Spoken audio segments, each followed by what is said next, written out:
¿Y si te dijera que algunos niños recuerdan vidas que no son suyas? No simples fantasías, sino recuerdos vívidos, detallados, a veces brutales, de existencias pasadas y muertes violentas ocurridas mucho antes de que ellos nacieran. Prepárate para cuestionar todo lo que crees saber sobre la vida, la muerte y la conciencia humana.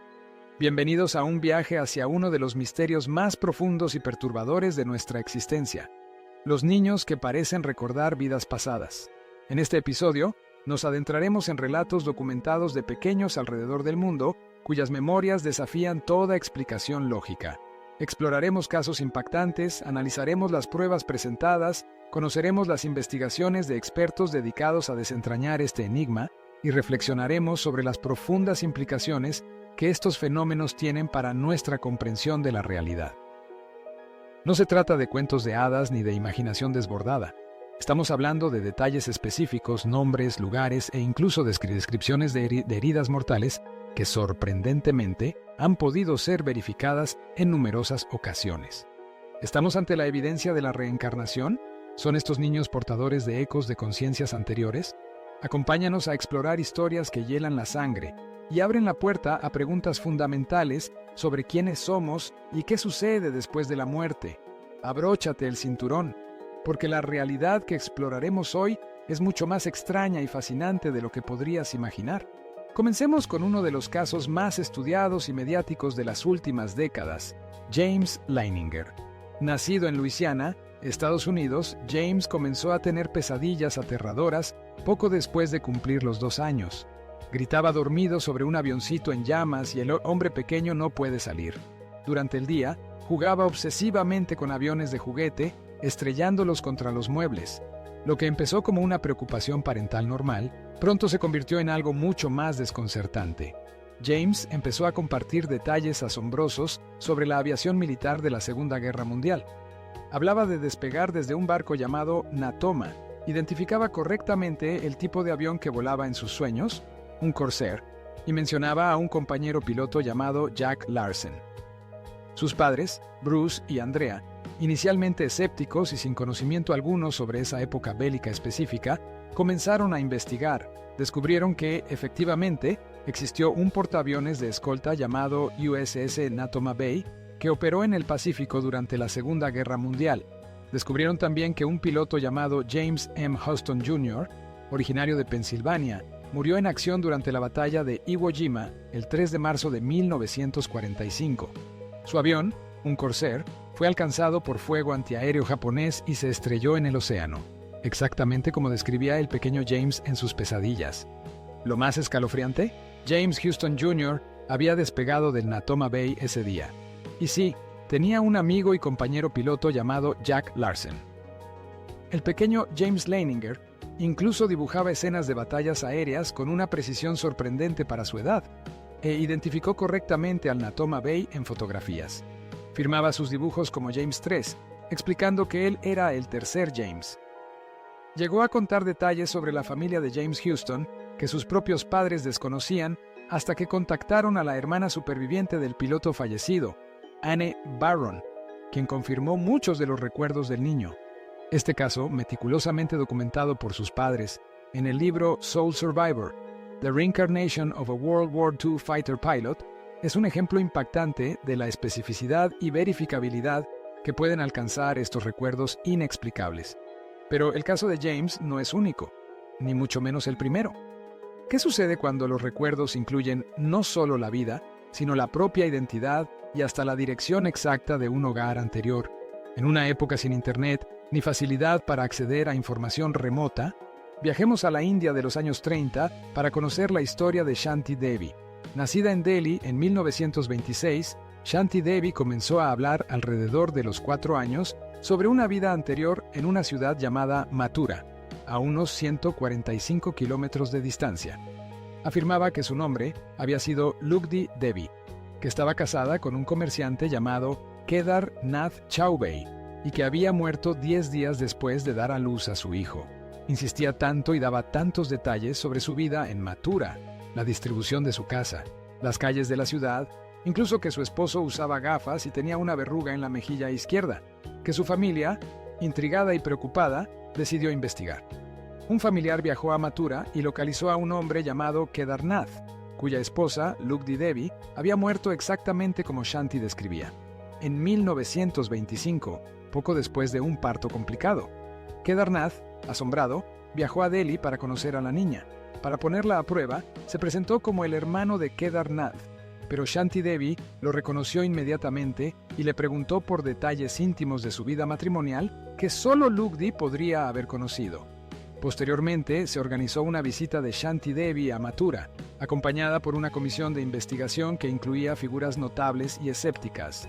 Al llegar a Mathura, Shanti reconoció a varios familiares de Lugdi Devi, identificó correctamente su antigua casa entre muchas otras y señaló lugares específicos dentro de ella, como un pozo en el patio y un lugar donde Lugdi había escondido dinero. Habló en el dialecto local de Mathura, distinto al de Delhi, y describió con precisión los cambios ocurridos en la ciudad desde la muerte de Lugdi. El comité investigador concluyó que la niña proporcionó al menos 24 afirmaciones de memoria que coincidían con hechos verificados sobre la vida de Lugdi Devi. El caso de Shanti Devi se convirtió en un fenómeno internacional, atrayendo incluso la atención de Mahatma Gandhi, y sigue siendo uno de los ejemplos clásicos y más convincentes de recuerdos de vidas pasadas. ¿Coincidencia? ¿Fantasía infantil elaborada? Criptomnesia, es decir, recuerdos olvidados de información adquirida por medios normales, pero que resurgen como si fueran originales. Antes de descartarlo, consideremos la metodología rigurosa de quienes han dedicado su vida a estudiar estos fenómenos. El pionero indiscutible en este campo fue el Dr. Ian Stevenson, psiquiatra canadiense y profesor de la Universidad de Virginia. Durante más de 40 años, Stevenson viajó por todo el mundo investigando miles de casos de niños que afirmaban recordar vidas pasadas. Su enfoque era científico y meticuloso. No se limitaba a escuchar las historias, buscaba activamente corroborar los detalles. Entrevistaba al niño, a sus familiares y luego intentaba localizar a la familia de la supuesta personalidad anterior para verificar las afirmaciones. Daba prioridad a los detalles específicos y poco comunes que el niño no podría haber conocido por medios normales, televisión, conversaciones de adultos, etc. Documentaba todo: nombres, lugares, relaciones, eventos e incluso la descripción de la muerte. Stevenson se centró particularmente en casos donde el niño mencionaba la forma en que murió en la vida anterior y, crucialmente, buscó correlaciones físicas. Y aquí entramos en uno de los aspectos más fascinantes y desconcertantes de la investigación de Stevenson: la conexión entre las marcas de nacimiento o defectos congénitos de los niños y las heridas, a menudo mortales, sufridas por la personalidad anterior que recordaban. En su monumental obra Reincarnation and Biology, A Contribution to the Etiology of Birthmarks and Birth Defects, Stevenson documentó más de 200 casos en los que existía esta correspondencia. Por ejemplo, un niño que recordaba haber sido asesinado de un disparo en la cabeza podía nacer con una marca de nacimiento distintiva, o incluso una malformación en el lugar exacto donde describía la herida de entrada o salida. Otro, que recordaba haber muerto por una puñalada, podría tener una marca alargada en el torso. En muchos de estos casos, Stevenson consiguió obtener informes de autopsia o certificados de defunción de la persona fallecida que confirmaban la ubicación y naturaleza de las heridas, coincidiendo notablemente con las marcas o defectos del niño. Por ejemplo, un niño birmano que recordaba haber sido su hermana, fallecida por una enfermedad cardíaca congénita que requirió cirugía, nació con una larga marca vertical en el pecho, similar a una cicatriz quirúrgica, y además padecía problemas cardíacos similares.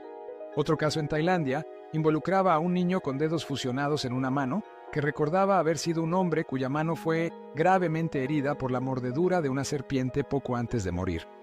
La correlación estadística y la especificidad de estas correspondencias físicas son difíciles de explicar mediante el azar o las explicaciones convencionales. Estos hallazgos sugieren una conexión profunda y misteriosa entre la memoria declarada y la manifestación física en el cuerpo actual. El trabajo de Stevenson fue continuado por su colega, el Dr. Jim B. Tucker, también psiquiatra de la Universidad de Virginia. Tucker ha seguido investigando nuevos casos, especialmente en Occidente, utilizando la misma metodología rigurosa. Ha observado patrones similares, como que la edad promedio en que los niños comienzan a hablar de vidas pasadas es alrededor de los 35 meses. y que a menudo dejan de hacerlo entre los 6 y 7 años, coincidiendo con la edad en que se desarrollan memorias más sólidas de la vida actual y quizás se desvanecen los ecos anteriores. Tucker también señala que aproximadamente el 70% de los niños estudiados recuerdan muertes violentas o no naturales en sus vidas pasadas, lo que podría explicar por qué esos recuerdos son tan persistentes y traumáticos. La existencia de esta base de datos de miles de casos, recopilada durante décadas con un enfoque sistemático y crítico, es lo que diferencia a este fenómeno de simples anécdotas. Los investigadores no solo recopilan historias, buscan patrones, y uno de los patrones más inquietantes es precisamente esta correlación entre marcas de nacimiento y las heridas mortales de la vida pasada recordada. ¿Podría nuestro cuerpo llevar las cicatrices de existencias anteriores? Y si los recuerdos y las marcas físicas no fueran suficientes, ¿qué pensaría si un niño comenzara a hablar un idioma que nunca ha aprendido? Este fenómeno, conocido como xenoglosia, es mucho más raro que los recuerdos verbales o las marcas de nacimiento, pero cuando ocurre, es extremadamente desconcertante. Se distingue entre xenoglosia recitativa, donde la persona simplemente repite frases o palabras aprendidas sin comprenderlas, quizás por criptomnesia, y la xenoglosia responsiva, donde la persona puede conversar y entender un idioma extranjero que nunca ha estudiado ni ha estado expuesta a él de manera significativa. Ian Stevenson investigó algunos casos que parecían apuntar a una xenoglosia responsiva ligada a recuerdos de vidas pasadas, aunque admitió que eran difíciles de verificar rigurosamente debido a la complejidad de descartar toda exposición previa al idioma. Sin embargo, existen relatos como el de una ama de casa estadounidense bajo hipnosis que parecía conversar fluidamente en sueco antiguo, un idioma que supuestamente correspondía a una personalidad masculina del siglo XVII que emergió durante la sesión. Aunque controvertidos, estos casos añaden otra capa de complejidad al enigma de la conciencia y la memoria más allá de los límites de una sola vida. Estos relatos nos obligan a enfrentar preguntas incómodas. ¿Son fraudes elaborados? ¿Falsos recuerdos implantados por padres sugestionables o por los propios investigadores, aunque intenten evitarlo? ¿Se trata de una forma extrema de empatía o identificación con historias escuchadas? ¿O estamos realmente ante algo más profundo? Algo que sugiere que la conciencia no se extingue con la muerte física. Los escépticos argumentan precisamente estas explicaciones convencionales. Señalan la posibilidad de criptomnesia, la influencia cultural. Los casos son más comunes, o al menos más fácilmente aceptados, en culturas que creen en la reencarnación, aunque ocurren en todo el mundo. Y la tendencia humana a encontrar patrones y significado donde no los hay. Pareidolia. Argumentan que la verificación de detalles a menudo depende de testimonios y que es difícil descartar completamente la contaminación de la información a lo largo del tiempo.